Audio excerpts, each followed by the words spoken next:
انجیل میڈیا کی طرف سے سب کو خوش آمدید۔ آج ہم ایک نہایت ہی اہم موضوع پہ بات کریں گے کہ یہودیوں نے خداوند یسوع مسیح کو اپنے نجات دہندہ یا مسیح کے طور پر قبول کیوں نہ کیا۔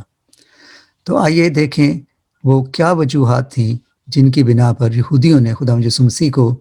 قبول نہ کیا۔ جیسے کہ یوحنا کی انجیل میں لکھا ہے کہ وہ اپنوں کے پاس آیا اور اپنوں نے اسے قبول نہ کیا، لیکن آج کے ویڈیو میں ہم دیکھیں گے کہ وہ وجوہات کیا تھیں، وہ کیا اسباب تھے جن کی بنا پہ یہودیوں نے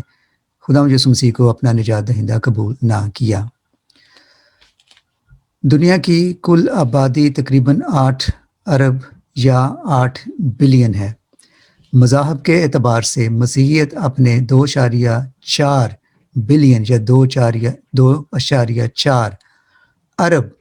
فالوورز کے ساتھ دنیا کی کل آبادی کا تقریباً 33% حصہ بنتی ہے، جبکہ اسلام اپنے 1.8 بلین یا 1.8 ارب اہل ایمان کے ساتھ دنیا کی کل آبادی کا 24.1% حصہ بنتا ہے، اور یہودیت اپنے 14.4 ملین پیروکاروں کے ساتھ دنیا کی کل آبادی کا صرف 0.20 حصہ بنتی ہے۔ مسیحیت اور یہودیت میں سب سے بڑا نقطہ اختلاف یہ ہے کہ مسیحی پرانے عہد نامے کے ساتھ نئے عہد نامے کو بطور ریپلیسمنٹ تھیالوجی یا سپرسیشنزم کی ڈاکٹرن کی بنا پر بھی ایمان رکھتے ہیں، جبکہ یہودیوں کا ماننا ہے کہ پرانے عہد نامے میں توریت ہی خدا کا ابدی اور ازلی اور لا تبدیل عہد اور آئین ہے، جو اس نے ابراہیم، اسحاق اور یعقوب کے ساتھ باندھا، اور وہ ہمیشہ کے لیے قائم و دائم ہے۔ دوسری طرف مسیحی یہ مانتے ہیں کہ خدا نے یسوع المسیح کے ذریعے انسان کے ساتھ اپنے عہد کی تجدید کی اور نیا عہد نامہ دیا، جو کہ پرانے عہد نامے کی نہ تو تنسیخ کرتا ہے، یعنی کہ نہ تو اسے ایبروگیٹ کرتا ہے اور نہ ہی اسے ختم قرار دیتا ہے، بلکہ اس کی تکمیل کرتا ہے۔ یعنی مسیح نے عہد قدیم کے تمام شرعی تقاضوں کو جو انسان کے لیے ایک بھاری بوجھ تھے، صلیب پر اپنی جان دے کر پورا کیا، اور اس طرح ہماری نجات کا سامان کیا۔ کیونکہ یہ انسان کے اپنے بس کی بات نہ تھی، تو گویا خداوند یسوع مسیح نے دنیا میں آ کر تمام بنی نوع انسان کے لیے اپنی جان کی قربانی دے کے ایک خوشخبری سنائی کہ جو شریعت سے ممکن نہ تھا، وہ انہوں نے اپنی جان کی قربانی دے کے انسانوں کے لیے ممکن بنایا۔ اب اس کے بعد جو بھی اس پہ ایمان لائے، اس کے لیے یہ لکھا ہے کہ وہ ہلاک نہ ہوگا بلکہ ہمیشہ کی زندگی کا وارث ہوگا۔ یہی انجیل کا پیغام ہے، اور یہی وہ خوشخبری ہے جو خداوند یسوع مسیح اس دنیا میں لائے، اور اپنے شاگردوں کو بھی حکم دیا کہ اس خوشخبری کی منادی تمام دنیا میں کریں۔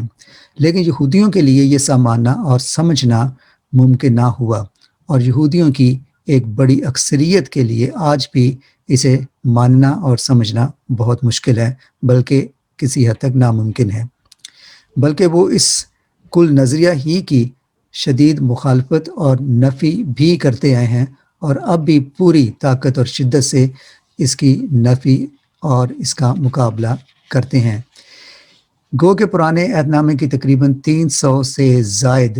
نبوتوں کی طرف اشارہ کرتے ہوئے خداوند یسوع مسیح نے پرانے عہد نامے کے مسیح کے تمام جو نبوتی تقاضے تھے وہ پورے کیے۔ اس کے علاوہ تقریباً 50 کے قریب ایسی نبوتیں ہیں، ٹھوس نبوتیں، بڑی نبوتیں، جو خداوند یسوع مسیح کی ذات مبارک پر پوری اترتی ہیں۔ یہودیوں نے ان تمام نبوتوں اور نبوتی استعاروں کو سراسر رد کرتے ہوئے یسوع کو المسیح یا مسیح تسلیم کرنے سے یکسر انکار کر دیا، اور آج تک تسلیم کرنا تو درکنار بلکہ اس کی سخت مخالفت میں ڈٹے ہوئے ہیں۔ جیسے پہلے بیان کیا گیا کہ دنیا بھر میں یہودیوں کی کل آبادی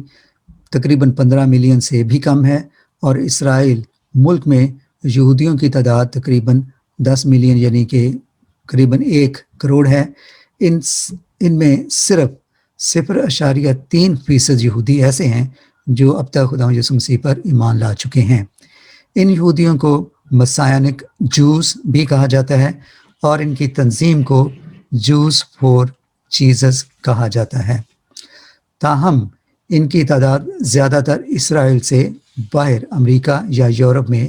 پائی جاتی ہے، یہ وہاں آباد ہیں۔ عام یہودی انہیں غدار یعنی ٹریٹر کہہ کر پکارتے ہیں۔ جس طرح مسیحیوں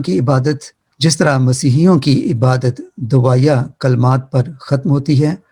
اسی طرح یہودیوں کی عبادت کا آخری حصہ،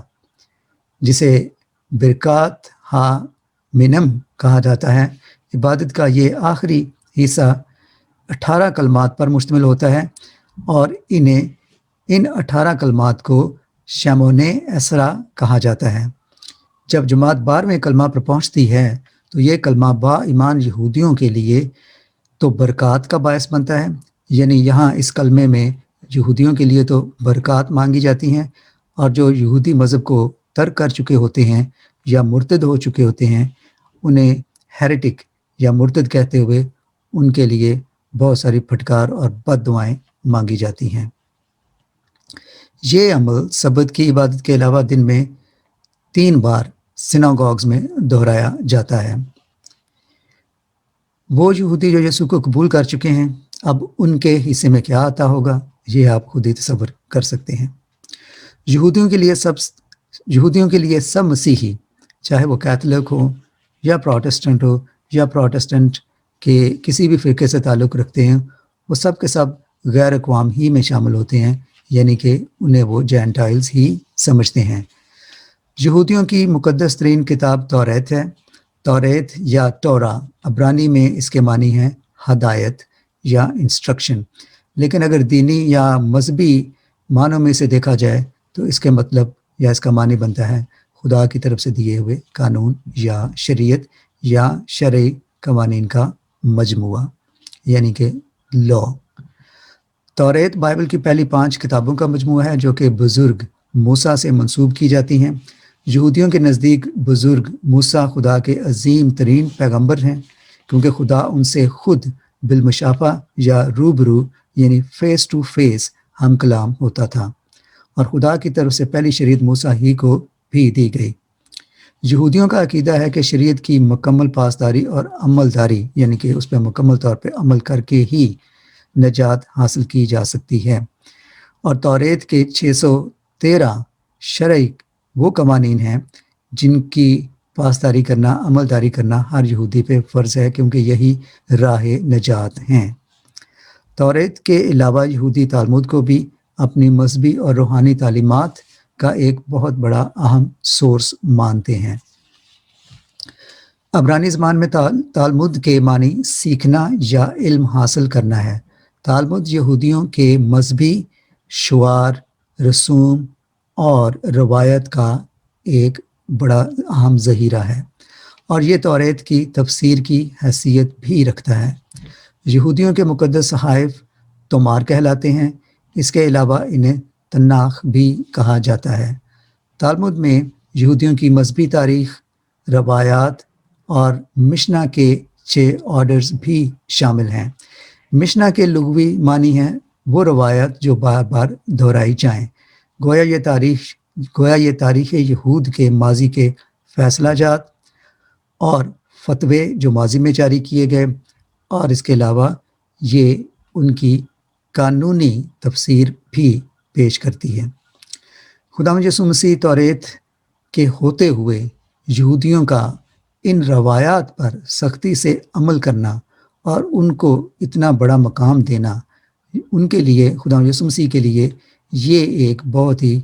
چبھنے والی بات تھی، اور اس کا وہ اکثر یہودیوں پہ الزام دیتے کہ تم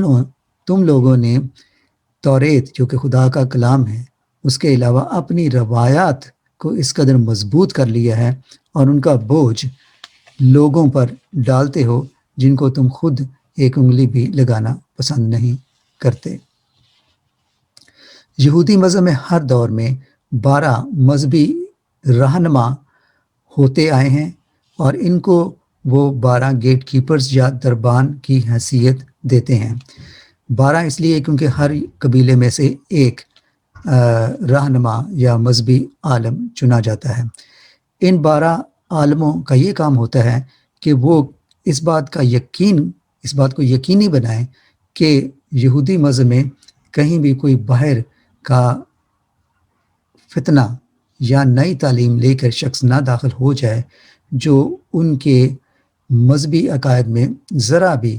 کوئی اثر انداز ہونے کا باعث بن سکے۔ تو گویا کہ کوئی نئی سوچ، کوئی نئی فکر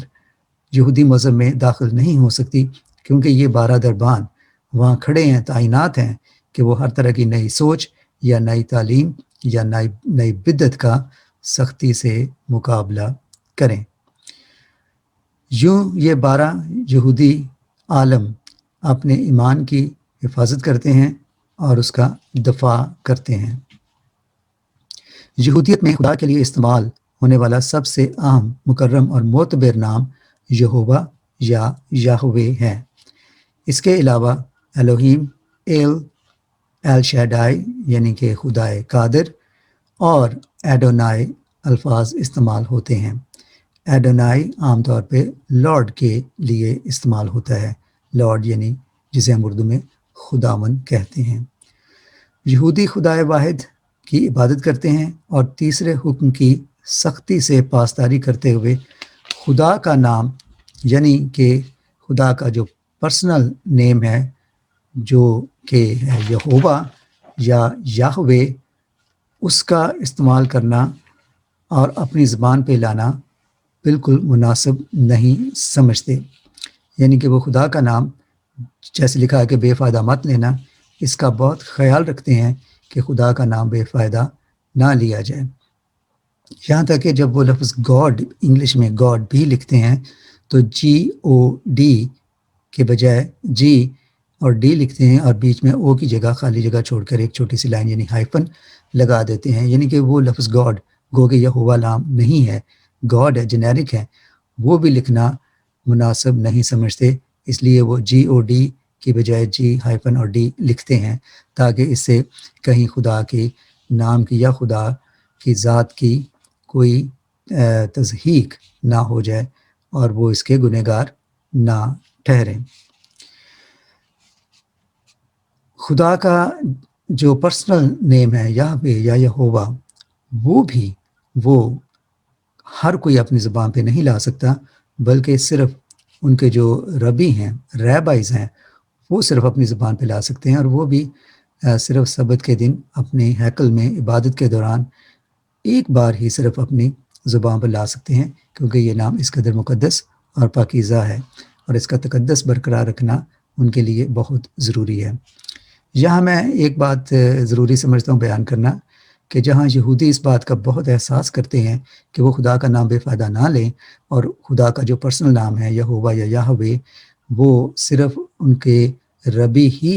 عبادت خانہ میں لیں اور وہ بھی صرف سبت کے دن کی عبادت میں۔ دوسری طرف ہم دیکھتے ہیں کہ ہم مسیحی لوگ بات میں ہم خدا یسوع مسیح کا نام یہاں تک کہ اس کو ایز اے سویئر ورڈ بھی یوز کرتے رہتے ہیں۔ جب بھی کوئی حیرت ناک بات ہوتا ہے وہ جیسس کرائسٹ، یعنی کہ ہم خدا کا نام بہت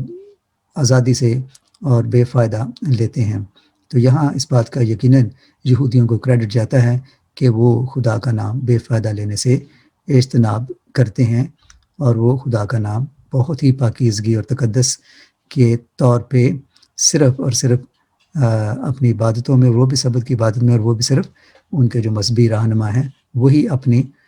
زبان پہ لاتے ہیں۔ یہودیوں کا مذہبی سمبل 6 کونوں والا ستارہ ہے جسے وہ سٹار آف ڈیوڈ کہتے ہیں، اور اس ستارے کا رنگ نیلا ہے، یعنی کہ آسمانی نیلے رنگ کا ہے، اور یہ ستارہ چونکہ 6 کونوں کا ہے تو گویا یہ 6 کونے خدا کی 6 بڑی اہم صفات کی علامت ہیں یا انہیں ظاہر کرتے ہیں۔ تو پہلا کونا جو ہے یوں کہہ سکتے ہیں کہ ایک اگر دیکھا جائے تو پہلا یہ ہوگا کہ خدا کی قدرت کو ظاہر کرتا ہے، دوسرا خدا کی دانش اور حکمت کو، اور تیسرا خدا کے جلال کو، اور چوتھا خدا کی محبت کو، پانچواں خدا کے رحم کو، اور چھٹا خدا کے انصاف کی علامت ہے۔ تو اب چلتے ہیں اپنے اس اہم سوال کی طرف کہ خداوند یسوع مسیح کو یہودیوں نے اپنا نجات دہندہ کیوں قبول نہ کیا۔ مدتوں اور زمانوں سے اپنے مسیح یعنی کہ مسیح یا نجات دہندہ کا انتظار کرنے والے یہودیوں نے یسوع کو پرانے عہد نامہ کے تقریباً جو پروفیسیز تھیں، جو پیشن گوئیاں تھیں، نبوتیں تھیں، ان کے اوپر پورا اترتے ہوئے بھی خدا یسوع مسیح کو قبول نہ کیا۔ نہ صرف قبول نہ کیا بلکہ اس کی مخالفت کی، اور آج تک اس کی مخالفت کرتے آئے ہیں۔ یہاں تک مخالفت کی جیسے کہ ہم سب جانتے ہیں کہ خدا یسوع مسیح کو رومیوں کے ذریعے، رومی حکومت کے ذریعے صلیب بھی دیا گیا۔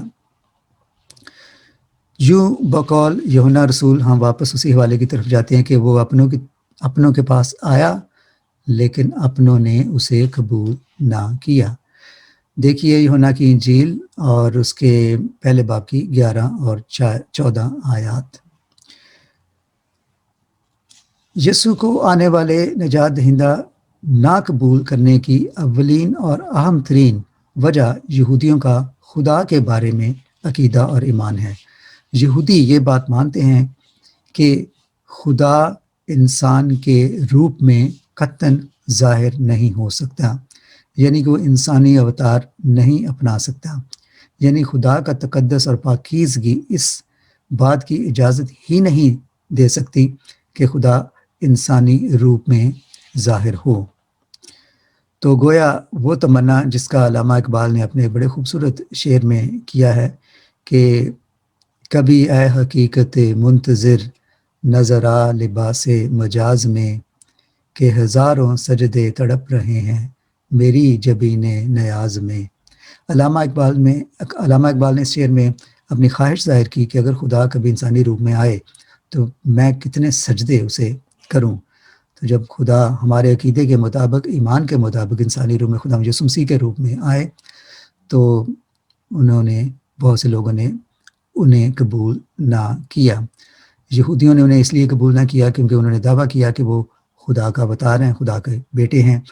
یہودیوں کے لیے یہ بہت ہی بڑی کفر کی بات تھی، یعنی کہ بلاسفیمی تھی۔ بلکہ جب خدا یسوع مسیح کے صلیب دیے جانے کا واقعہ پیش آتا ہے تو وہاں یہودیوں نے ان پہ یہ الزام لگایا کہ یہ اپنے آپ کو خدا کا بیٹا اور خدا کا اوتار کہتا ہے۔ تو گویا ان کے لیے یہ بہت بڑی بلاسفیمی تھی، اور اس کے بنا پہ انہوں نے حکمران کو، اس وقت کے حکمران جو ہیرودیس پلس، ان کو مجبور کیا کہ وہ خدا یسوع مسیح کو صلیب دینے کا حکم جاری کریں۔ دوسرا اہم نقطہ جو یہودی اٹھاتے ہیں کہ خدا یسوع مسیح ان کے نجات دہندہ یا مسیح نہیں ہو سکتے، وہ یہ ہے کہ یہودیوں کا یہ عقیدہ ہے کہ جو آنے والا مسیح ہے وہ کمواری سے پیدا نہیں ہوگا، بلکہ آنے والا مسیح ایک آدمی اور عورت کے جو عام جسمانی ملاپ ہوتا ہے اسی طرح سے، اسی میں سے خدا یسوع مسیح یا آنے والے مسیح کا ان کے مطابق جنم ہوگا اور وہ ان کا مسیحا ہوگا۔ اب اگر مسیحیوں سے اس کا جواب مانگا جائے تو ہم مسیحی فوراً یسعیاہ 7 باب اور اس کی 14 آیت پر چلے جاتے ہیں، جو کہتی ہے کہ ایک کنواری حاملہ ہوگی اور بیٹا پیدا ہوگا۔ لیکن یہودیوں کے نزدیک یسعیاہ 7 باب 14 آیت میں لفظ کنواری کا عبرانی جو زبان میں لفظ ہے وہ ہے الما، جس کا ترجمہ ان کے مطابق، یا وہ جیسے وہ ترجمہ کرتے ہیں، وہ یہ کہتے ہیں کہ اس کا ترجمہ کنواری نہیں بلکہ ایک نوجوان عورت بنتا ہے، یعنی کہ اے ینگ وومن۔ تاہم وہ اس بات سے بھی پوری طرح سے انکاری نہیں ہو سکتے کہ اس کا ترجمہ کنواری بھی ہو سکتا ہے۔ تو یہاں دوسرا جو نقطہ وہ اٹھاتے ہیں کہ خدا یسوع مسیح کی پیدائش کے حوالے سے کہ وہ ایک کنواری سے پیدا ہوئے، وہ ان کے نزدیک قابل قبول نہیں ہے۔ اس کے بعد ہم دیکھتے ہیں کہ یہودیوں کا تثلیث کو لے کر بھی ایک بہت بڑا اعتراض ہے۔ یہودی یہ بات ماننے کے لیے تیار نہیں ہے کہ خدا 3 مختلف روپ یا اوتار یا 3 مختلف مظہروں میں ظاہر ہو سکتا ہے۔ تو یہودی نظریہ تثلیث کا بالکل انکار کرتے ہیں، اور ان کا ماننا ہے کہ خدا کی ذات اتنی بلند ہے اور اتنی پاکیزہ اور مقدس ہے اور اتنی عظمت والی ہے کہ یہ سوچنا کہ خدا اپنے آپ کو 3 حصوں میں تقسیم کر سکتا ہے، بانٹ سکتا ہے، یہ نہایت ہی ایک کفر والی بات ہے اور سوچ ہے۔ یعنی کہ خدا باپ، خدا بیٹا اور خدا روح القدس یہودیوں کے نزدیک قطعی قابل قبول تصور نہیں ہے۔ نیز عام غیر مسیحیوں اور مسیحیت کے جو ناقدین ہیں وہ عقیدہ تثلیث ٹرینٹی کو عام طور پر 325 عیسوی میں ہونے والی کونسل آف نائسیہ کے ساتھ جوڑتے ہیں، اور وہ کہتے ہیں کہ عقیدہ تثلیث بائبل میں کہیں بھی موجود نہیں ہے۔ حالانکہ یہ تصور یا یہ دعویٰ سراسر غلط ہے، کیونکہ ہم جانتے ہیں کہ متی کی انجیل 28 باب اور 19 آیت میں خداوند یسوع مسیح نے جب اپنے شاگردوں کو حکم دیا، دا گریٹ کمانڈ جسے کہتے ہیں، the great commandment, the great commission دی کہ جا کے سب قوموں کو شاگرد بنائیں، تو اس میں وہ یہ کہتے ہیں کہ جا کر سب قوموں کو شاگرد بنائیں، اور آگے یہ کہتے ہیں کہ باپ اور بیٹے اور روح القدس کے نام سے، ناموں سے نہیں بلکہ نام سے بپتسمہ دے۔ یعنی کہ اینٹی ایک ہی ہے لیکن اس کے 3 روپ یا 3 نام ہیں یا 3 مظہر ہیں۔ یہودی دعویٰ کرتے ہیں کہ تثلیث کے 3 اقانیم پرانے عہد نامے میں تو کہیں موجود نہیں ہیں۔ یہ بیان یا دعویٰ بھی سراسر غلط ہے، کیونکہ پیدائش کی کتاب بائبل کے کھولتے ہی پہلی آیت ہی اس بات کا جواب دے دیتی ہے، جہاں لکھا ہے کہ پیدائش 1 باب 1 آیت میں کہ خدا کی روح پانیوں پر جنبش کرتی تھی۔ اس کے علاوہ اور کئی حوالے، خاص طور پر خروج کی کتاب اور باقی صحائف میں بھی خدا کا خود کو کئی مظہروں میں دنیا پر اور انسانوں پر ظاہر کرنے کے ہمیں واقعات ملتے ہیں۔ دانیل کی کتاب کے 3 باب اور 25 آیت میں ہم دیکھتے ہیں کہ جب آگ کی بھٹی میں بادشاہ نے دانیل کے 3 دوستوں کو ڈالا تو اس نے کیا کہا کہ مجھے یہاں چوتھا بھی نظر آ رہا ہے، اور جو چوتھا ہے اس کے بارے کیا لکھا ہے کہ اس کی صورت الہ زادہ کی سی ہے۔ الہ زادہ یعنی کہ خدا کے بیٹے کی سی ہے۔ اس کے علاوہ اور بہت سے حوالے ہیں جس میں خدا کے روح کا اور خدا کا اپنے آپ کو کبھی کسی فرشتے میں اور کبھی کسی اور مظہر میں ظاہر کرنا نظر آتا ہے۔ اس کے بعد پھر ایک اور اعتراض جو خداوند یسوع مسیح کے حوالے سے کیا جاتا ہے کہ وہ جس مسیح کا یہودی انتظار کر رہے ہیں، خداوند یسوع مسیح اس مسیح کے کسوٹی پہ پورا نہیں اترتے، کیونکہ خداوند یسوع مسیح نے جو یہودیوں کا تصور تھا مسیح کا کہ مسیح آئے گا، مسیحا آئے گا اور ان کو ان کی کھوئی ہوئی میراث، زمین اور سلطنت اور حکومت دے گا، تو ایسا تو بالکل نہ ہوا، بلکہ ہوا کچھ یوں جیسے کہ ہم سب جانتے ہیں کہ جب خداوند یسوع مسیح آئے تو یہودی کہتے ہیں ہم تو پہلے ہی وہاں موجود تھے اپنی سرزمین میں، لیکن وہ یہ بھول جاتے ہیں کہ وہ آزاد نہ تھے بلکہ ان کے اوپر رومی حکومت حکمران تھی۔ اس کے علاوہ وہ یہ کہتے ہیں کہ ہم تو چونکہ پہلے وہاں موجود تھے، خداوند یسوع مسیح مسیح کیسے ہو سکتے ہیں، کیونکہ ان کے آنے کے بعد تو ہم وہاں سے خود در بدر ہو گئے، وہاں سے نکال دیے گئے، ہمارے مسیح نے تو آگے ہمیں وہاں بسانا تھا، اکٹھے کر کے ساری قوموں سے وہاں لانا تھا، لیکن یہاں خداوند یسوع مسیح آتے ہیں اور وہاں ہماری اپنی ہی سرزمین سے ہمیں باہر نکلنے کا آگے سبب بن جاتا ہے، کیونکہ اس کے بعد ہم دیکھتے ہیں کہ یروشلم کی ہیکل 70 عیسوی میں برباد ہوئی اور یہودی قوم جلا وطن ہو گئی۔ پھر یہودی یہ بھی کہتے ہیں کہ جب ان کا مسیح آئے گا تو تمام قومیں متحد ہو کر خدا واحد کی عبادت کیا کریں گی، یہ پرانے عہد نامے میں لکھا ہوا ہے، اور یہ بھی کہ یروشلم کی ہیکل تمام قوموں کے لیے عبادت کی جگہ بنے گی، جیسے کہ لکھا ہوا ہے کہ میرا گھر سب لوگوں کی عبادت گاہ کہلائے گا، My house shall be the house of worship for all nations۔ اور پھر یسایہ 11 9 آیت میں لکھا ہوا ہے کہ ساری دنیا خدا کے عرفان سے معمور ہوگی۔ اب یہودی یہ کہتے ہیں کہ جب خداوند یسوع مسیح آئے تو ایسا کچھ نہ ہوا، کیونکہ خداوند یسوع مسیح کے دنیا میں آنے کے بعد ایک تو وہ وہاں سے جلا وطن ہوئے، اس کے بعد ہیکل برباد ہوئی، اور اس کے بعد ساری قوموں نے کہاں خدا کو پہچانا، بلکہ بت پرستی بھی جاری رہی اور آج تک جاری ہے۔ تو گویا ان کا مسیح جب آئے گا تو ساری قومیں ایک ہی خدا واحد یعنی کہ ان کے خدا یہوہ یا یہوہ کی عبادت کریں گی، اور یروشلم وہ مرکز ہوگا جو ساری قوموں کی عبادت گاہ بنے گا۔ لیکن ہم جانتے ہیں کہ خداوند یسوع مسیح نے بارہا یہ بات جتائی کہ میری بادشاہت اس دنیا کی بادشاہت نہیں ہے۔ تو یہودی جس بادشاہت کا انتظار کر رہے تھے کہ وہ مسیح جس کا وہ انتظار کر رہے ہیں وہ آئے گا اور ان کو دنیاوی سلطنت اور حکومت اور بادشاہ دے گا، اور داؤد کی نسل کی جو بادشاہت ہے وہ بحال ہوگی، وہ تو بالکل نہ ہوئی۔ ان کے نزدیک زخموں سے چور، لاچار، صلیب پہ لٹکا ہوا مسیح نہیں ہو سکتا، بلکہ ان کا مسیح تو آئے گا تو وہ پوری دنیا پہ ان کو حکومت دے گا۔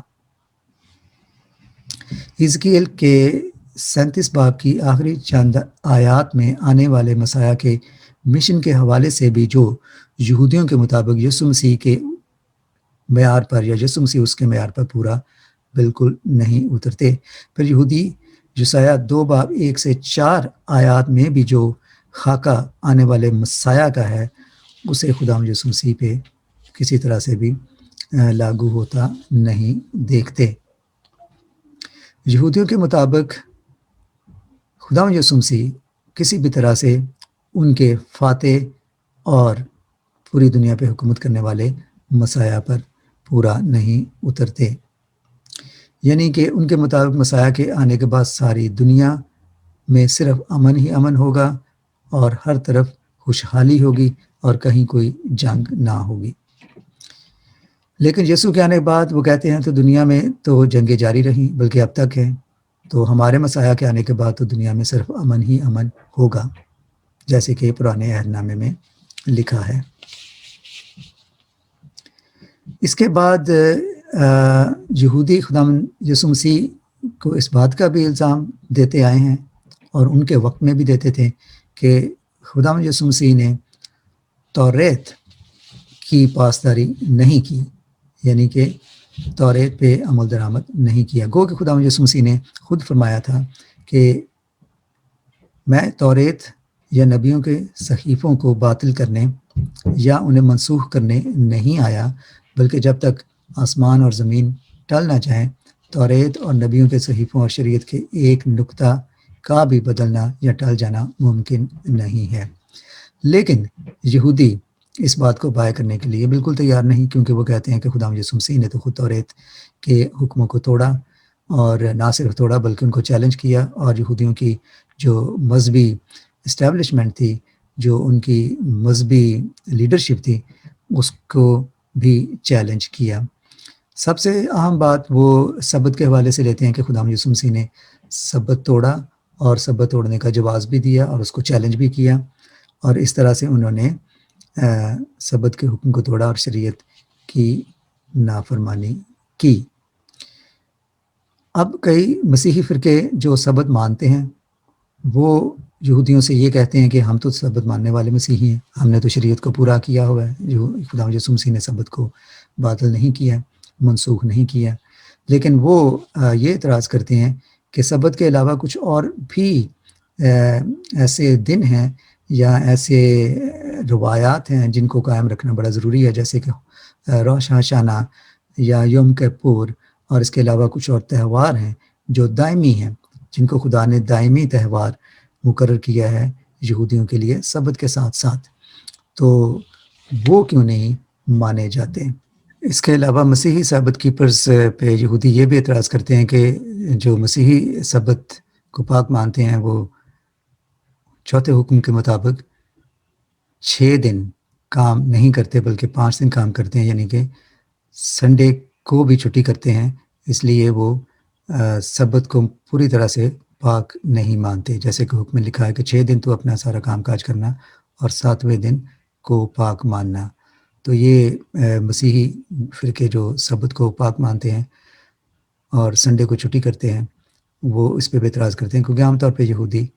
سنڈے کو کام کرتے ہیں اور وہ ہفتے کے 6 دن کام کرتے ہیں، اور صرف سبت یعنی کہ سیٹرڈے ہی کو چھٹی کرتے ہیں، کیونکہ وہ ان کے لیے مقدس عبادت کا دن ہوتا ہے. اس طرح سے وہ خداوند یسوع مسیح پہ توریت کو اس کی نافرمانی یا اس کی مخالفت کرنے کا بھی الزام دیتے ہیں. توریت کے 613 قانون ہیں جو یہودی اپنی اس میں سے شریعت کے جو معیار ہیں اس کو ان 613 قوانین کی عملداری یا پاسداری کا ایک کرائٹیریا رکھتے ہیں. تو ان کے نزدیک جو بھی ان 613 شرعی قوانین میں سے ایک بھی قانون کی خلاف ورزی کرتا ہے تو وہ شریعت کو گویا کہ توڑتا ہے یا پھر اس کی حکم عدولی کرتا ہے. تو اس لحاظ سے تو خداوند یسوع مسیح نے شریعت کو چیلنج کیا، اور مذہبی لیڈرشپ کو بھی انہوں نے چیلنج کرتے ہوئے ان کی شریعت پہ وار کیا. یہودیوں کے نزدیک ان کا مسیحا یا ان کا مسایہ بے بسی کے عالم میں صلیب پر لٹکا ہوا نہیں پایا جائے گا. یعنی ان کے نزدیک یہ ایک ایسا مسایہ تھا جو خود صلیب پر لٹکا خدا سے مدد کی پکار لگا رہا تھا. مزید برآں یہودیوں کے نزدیک صلیب پر چڑھایا جانا مسیح کو ایک مجرم ثابت کرتا تھا، کیونکہ رومی حکومت کے قوانین کے مطابق اور یہودیوں کے شرعی قوانین کے مطابق یسوع مجرم ٹھہرا اور اسے صلیب دی گئی. لیکن یہاں یہودی یہ بات نظر انداز کر دیتے ہیں کہ رومی قانون کے تحت خداوند یسوع مسیح کو مجرم نہیں پایا گیا تھا. جیسے کہ ہم جانتے ہیں کہ یوحنا 19 باب کے 6 آیت میں پلاطوس نے جب خداوند یسوع مسیح سے سوال جواب کیے تو بعد میں اس نے یہ فیصلہ کیا اور کہا کہ میں اس میں یعنی کہ خداوند یسوع مسیح میں کچھ جرم نہیں پاتا. تو اس طرح سے ہم دیکھتے ہیں کہ رومی قوانین کے مطابق یا رومی حکومت کے جو کانسٹیٹیوشن تھی یا آئین تھا، قانون تھے، ان کے مطابق خداوند یسوع مسیح قطعی مجرم ثابت نہیں ہوئے تھے. رہی بات یہودیوں کی اور شریعت کی، تو ان کے نزدیک یسوع کا خود کو خدا کا بیٹا کہنا بہت بڑا کفر اور بلاسفیمی تھا، ایسا جرم جو یسوع کو سزائے موت کا مستحق بناتا تھا. تو ان کا صلیب دیے جانا دراصل یہودیوں کا یہ الزام کہ یہ بلاسفیمی کرتا ہے یا اس نے کفر بولا ہے، اس کی وجہ سے رومی حکومت کے جو حکمران تھے پلاطوس ہیرودس، انہوں نے بالآخر یہودیوں سے کہا کہ تم جانو اور اپنی شریعت کے مطابق جو کرنا چاہتے ہو کرو، لیکن ہمارے قانون کے مطابق یہ شخص بے گناہ ہے. آج کے یہودی یسوع المسیح کو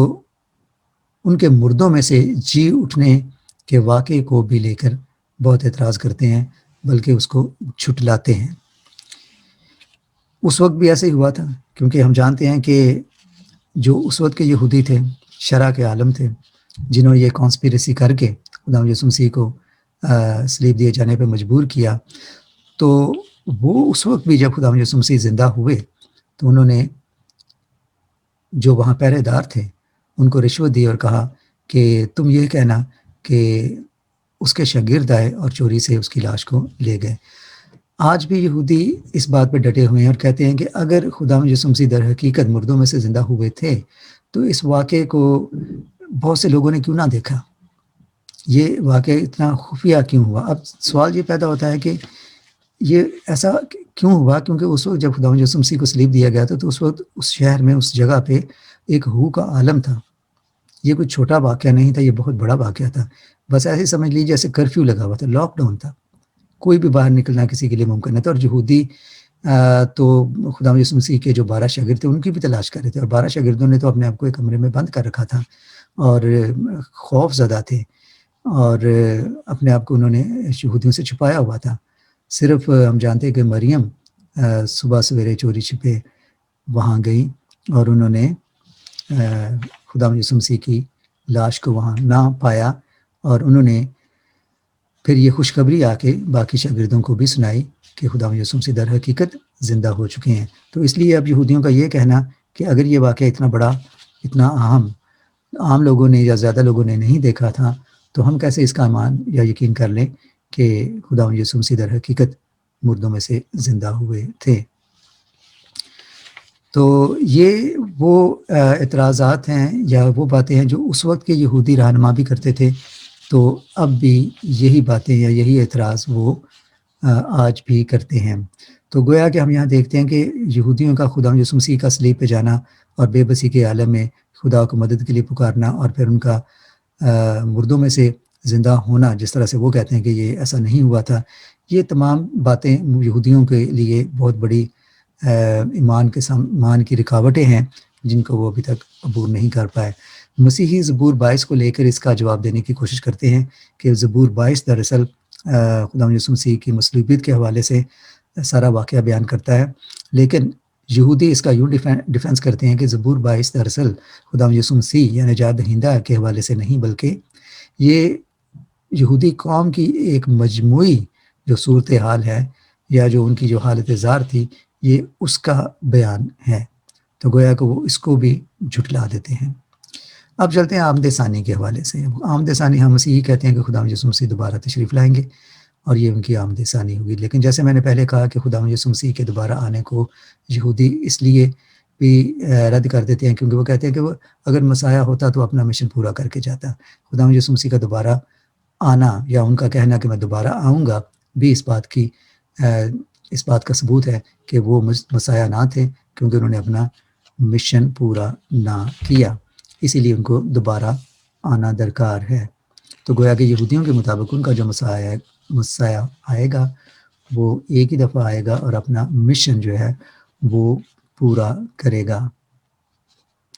یہودیوں کے نزدیک یہ مشن کیا ہے؟ یہودیوں کے نزدیک یہ مشن دراصل ان کو زمینی بادشاہت دینا ہے، اور ساری قومیں خدا کے نام کو پکاریں گی، اور یروشلم وہ مقدس جگہ ہوگی جہاں ساری قوموں کی عبادت گاہ یروشلم کی ہیکل ہوگی۔ لیکن ہم پھر وہی بات کرتے ہیں جو خداوند یسوع مسیح نے کہی کہ میری بادشاہت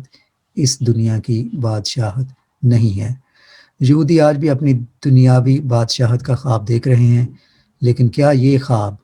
کبھی شرمندہ تعبیر ہوگا؟ اب مسیحی عقیدے یا مسیحی ایمان کے لحاظ سے اگر دیکھا جائے تو اس کا جواب مجھے دینے کی ضرورت نہیں ہے، آپ اس کا نتیجہ خود اخذ کر سکتے ہیں۔ اب اس سے پہلے کہ ہم اس ساری گفتگو کے جو تیسرا اہم پہلو ہے اس کی طرف جائیں، ضروری ہے کہ ہم ابھی تک کی جو بات چیت ہے یا گفتگو ہی ہے یا جو بیان کیا گیا ہے اس کا اگر ہم نچوڑ نکالیں کہ یہودیوں نے دراصل مسیح کو قبول کیوں نہ کیا۔ یہاں سب سے بڑی اہم بات جو ہم دیکھتے ہیں وہ یہ ہے کہ یہودی مذہبی اسٹیبلشمنٹ نے خداوند یسوع مسیح کو اپنے لیے ایک بہت بڑا چیلنج اور ایک بہت بڑا ان کے مطابق ایک فتنہ سمجھا، جو ان کے لیے ان کی اسٹیبلشمنٹ یا ان کے اسٹیٹس کو کے لیے بہت بڑا خطرہ تھا۔ جیسے کہ ہم جانتے ہیں کہ اسٹیٹس کو یا اسٹیبلشمنٹ کوئی بھی ہو، چاہے وہ سیاسی ہو، چاہے کاروباری ہو یا اداروں کی ہو، اور سب سے بڑی تو پھر مذہبی اسٹیبلشمنٹ، اس کو چیلنج کرنا کوئی آسان نہیں۔ خداوند یسوع مسیح نے مدتوں سے، جو صدیوں سے ایک مذہبی اسٹیبلشمنٹ بھاری بوجھ بن کے لوگوں پہ بیٹھی ہوئی تھی، اس کو چیلنج کیا، بلکہ ان کو للکارا کہ